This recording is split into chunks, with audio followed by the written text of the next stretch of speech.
Bonjour Jacques Attali. Bonjour. Alors en 2011 vont avoir lieu en République démocratique du Congo des élections présidentielles. Quel sera le principal enjeu de ces élections dans ce pays qui finalement est le théâtre d'une guerre, enfin plutôt de guerres interminables depuis 1990 ? Depuis même son indépendance, au début des années 60. C'est d'ailleurs pour ça que j'ai souhaité que nous parlions de ce sujet, parce que c'est pas un pays comme les autres. C'est même un pays absolument fondamental. On dit souvent dans cette émission que l'Afrique a un avenir très prometteur. Mais en fait, l'avenir d'Afrique dépend pratiquement entièrement de l'avenir du Congo.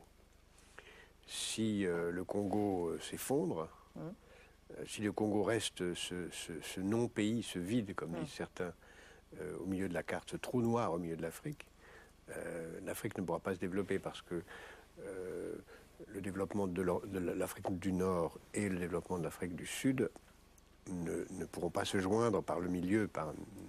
Et il faut donc tant le Nigeria que le Congo se développent pour que toute l'Afrique puisse se développer. Donc c'est absolument central. D'autre part, c'est un pays qui a en effet tout pour se développer, et qui a un enjeu considérable, tout pour se développer, parce que c'est un pays de cocagne en termes agricoles, un pays de cocagne en termes miniers. On trouve tout. Le cobalt, l'uranium, le pétrole, le cuivre, le zinc, mais aussi des métaux extrêmement rares, extrêmement précieux. Par exemple, le coltan, qui est un minerai très particulier sur lequel on ne peut pas faire de téléphone mobile, existe dans très peu de pays du monde, et en particulier dans celui-là. Et donc, c'est un pays extraordinairement recherché pour cela. Les diamants, naturellement, sont très connus, en particulier dans l'est du pays. Donc c'est un pays qui a un potentiel de développement gigantesque. C'est un pays qui a une population élevée, 65 millions, 65-70 millions d'habitants, et tout pourrait concourir à ce que ce soit un pays heureux et riche. En réalité, c'est un non-pays, c'est un désastre, c'est même un très grand symbole de ce que peut devenir le monde. Il n'y a pas d'État, ou très peu, il n'y a pas d'armée, ou très peu, il n'y a pas de justice, ou très peu, il n'y a pas de police, ou très peu, il n'y a pas de système de propriété, il n'y a pas de règles, au point que, à l'heure où nous parlons, avant les élections dont nous allons parler, c'est un pays qui a un niveau de vie par habitant de 150 $ par tête, c'est-à-dire moins d'un demi-dollar par jour. C'est un pays où 80% des habitants gagnent moins de 2 $ par jour, les pays les plus pauvres de la planète, alors que c'est un des plus riches. C'est un pays où la natalité reste gigantesque, puisqu'on est encore à 6 enfants par femme, avec un taux de croissance de la natalité de la population de 3% par an, malgré une mortalité infantile extrêmement faible. Et c'est un pays hallucinant, puisque à peu près la moitié de la population a moins de 14 ans, pour une espérance de vie qui n'atteint pas 55 ans. Alors est-ce qu'à l'avenir, il faudra compter sur cette jeune génération pour amener le pays à devenir ce qu'avait promis Kabila quand il a été élu en 2006, à devenir la locomotive de l'Afrique centrale et des Grands Lacs? Pour ça, il faut beaucoup de choses. Tout le monde sait ce qu'il faut faire. Il faut d'abord un État. Pour l'instant, ce n'est pas un État de droit. Il n'y a pas un État de droit, il y a une tentative.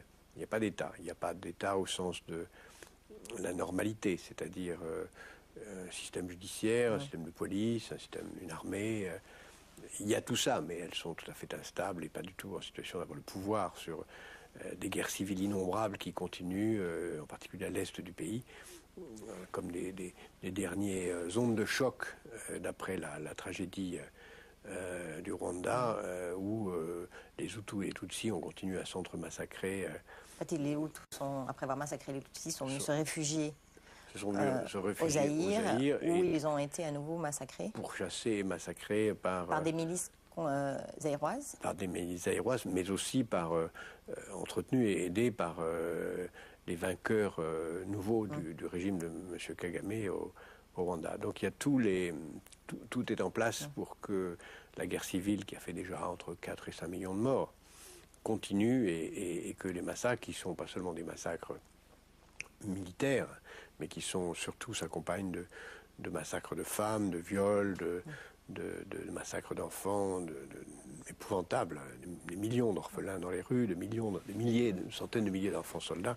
Donc c'est un non-pays dans une désordre extrême.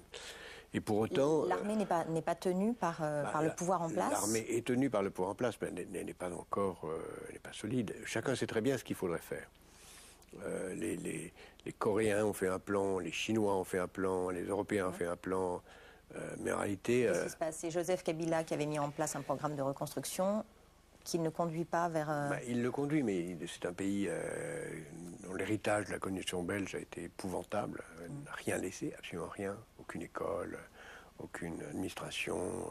Ce pays a été pillé d'abord par le roi des Belges à titre personnel, puis par les Belges à titre collectif, puis par les successeurs des Belges de toute nature dans les provinces riches en minières. Donc c'est un pays qui n'a rien, aucune infrastructure. Il n'y a pas de route, il n'y a pas de chemin de fer, il n'y a pas d'école, même si une grande partie de la population est scolarisée, enfin, elle sait lire et écrire. Il n'y a pas d'hôpitaux, d'où la mortalité infantile extrêmement élevée.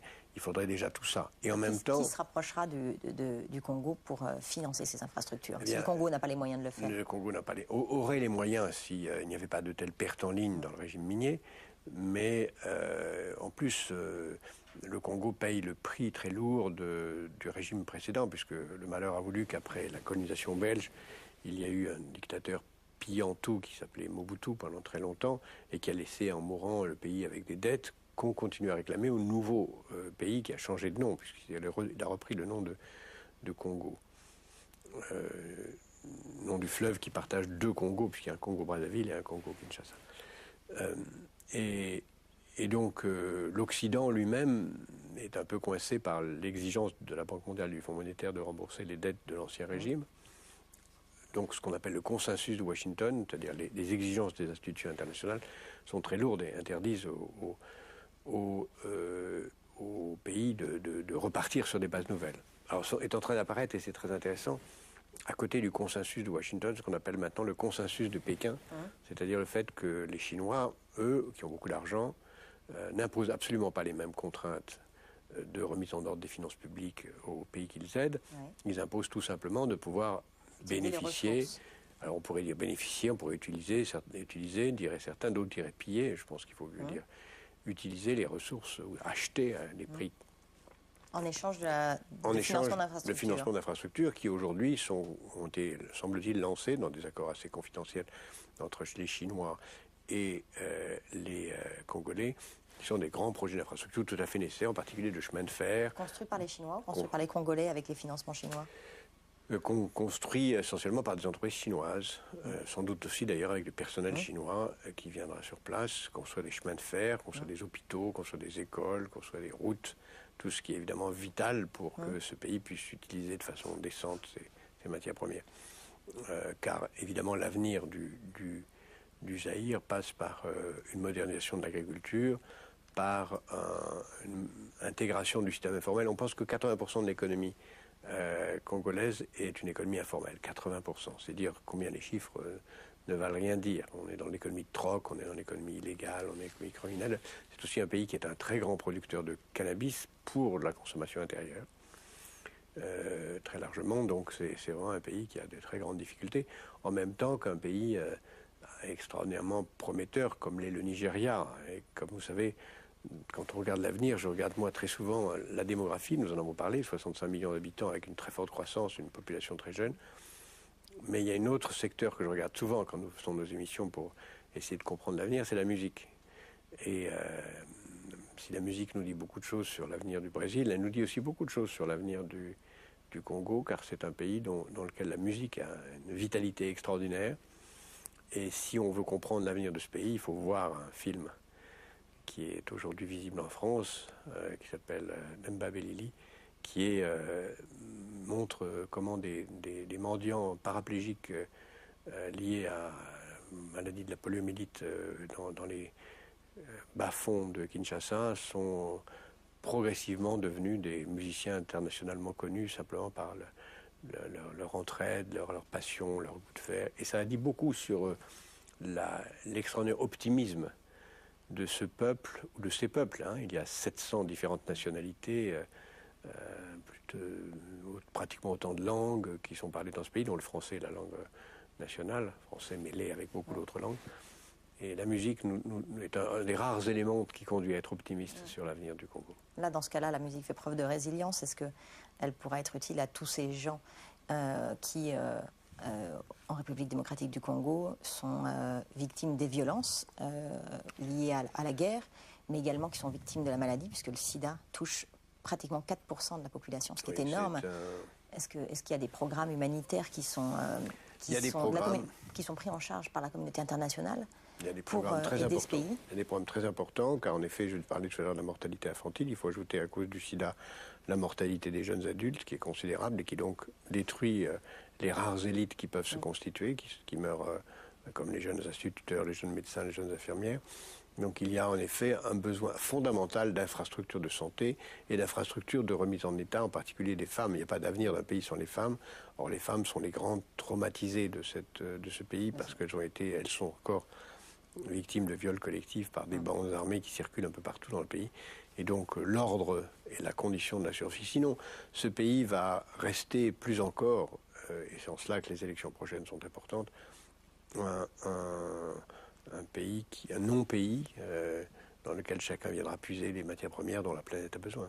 Est-ce qu'ils sauront défendre leur territoire? Est-ce que ça restera une nation unie dans les conditions dont on vient de parler?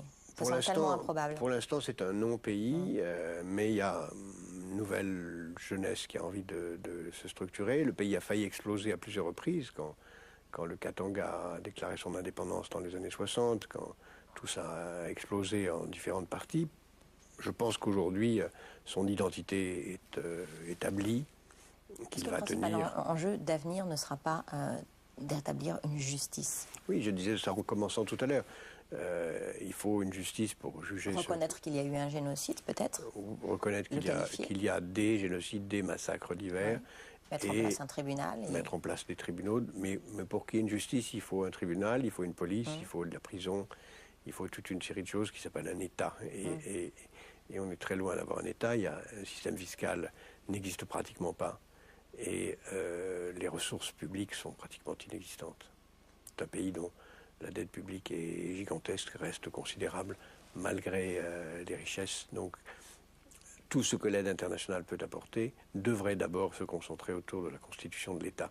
La constitution d'un État au Congo est la clé de l'avenir de l'Afrique tout entière. Merci Jacques Attali, à la semaine prochaine au Sénat pour une autre conversation d'avenir. Vous souhaitez réagir à cette émission? Écrivez-nous sur notre site internet publicsena.fr, rubrique Conversation d'avenir. Vous pourrez également consulter nos archives, revoir nos précédentes émissions ou podcaster celles-ci. Merci, à la semaine prochaine.